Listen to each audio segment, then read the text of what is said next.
Welcome back. Well, let's get more reaction to that breaking news that we brought you moments ago. The date of the autumn budget has been announced for the 26th of November. Mari's here with Leah and I to discuss the significance of this. And I guess while we knew it wasn't going to be imminent, because there had to be a 10-week break to give the OBR time, it isn't soon. I mean, we've basically got the best part of 2 months of ongoing speculation about what's going to be in it. Exactly. And in previous years, we've often had talk of, Halloween budgets and, a budget of horrors and all those kinds of things, because it's often been toward the end of October or the beginning of November. So it is a lot later than perhaps we've seen in previous years. But nonetheless, it gives them plenty of time, as the OBR, the Office for Budget Responsibility, to really crunch the numbers in her budget to make sure that they create the forecasts that they believe are as believable and accurate as they possibly can. They tend to not be accurate, but they're an indication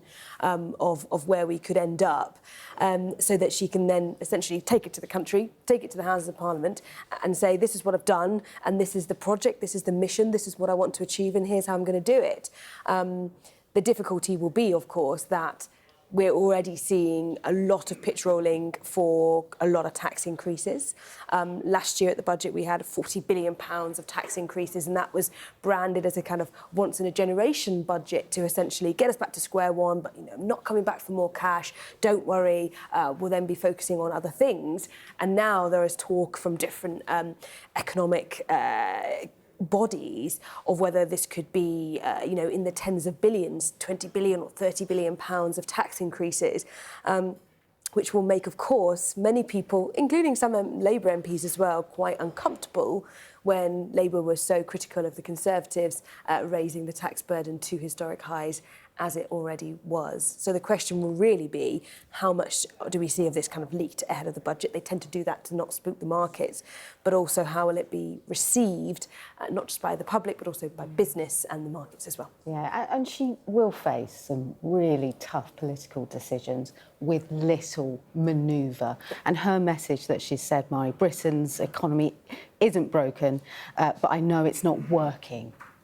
Yeah, now I have concerns about this rhetoric that we're starting to see from Labour. Labour have spent a lot of time telling everybody that everything was broken.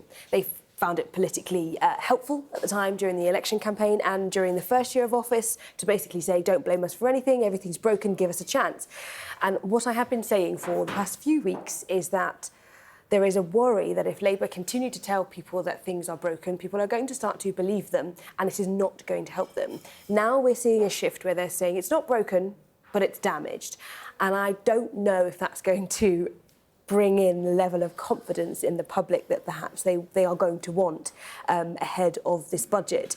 They are going to need to perhaps do a bit more of a kind of a charm offensive on the public to an extent, trying to bring a bit more positivity into the economy and economic news ahead of the budget so that it's not doom and gloom 2 years in a row with huge amounts of tax hikes 2 years in a row. There's a bigger point for me on all of this, which whatever kind of the message of positivity or negativity is you're over a year into your government now. So this kind of looking backwards and saying any sort of rhetoric that tries to point to the fact that, it was a terrible inheritance or this, and obviously it wasn't a good economic inheritance. And, the statement today refers to that, the first year my mission has been fixing the foundations. I mean, I just think people now say, we don't want to look backwards, we want to look forwards and deliver. Yeah. I think it's fair to say that we haven't got an economic catastrophe yet, to use the words of Liz Truss this morning. We by no means are necessarily heading to one. But we haven't drastically improved either. And I think that's what people want to see, is dynamic, positive steps forward, yes, not endless blame games backwards. Which is how the Downing Street shake-up was framed. It was, this is now a second phase, and it was delivery, delivery, delivery, and that was all the rhetoric that we were hearing from Number 10, from the Prime Minister, from the Prime Minister's spokesperson. It was about bolstering this next phase of government, and that is what they're going to want to continue in terms of the messaging up into the budget.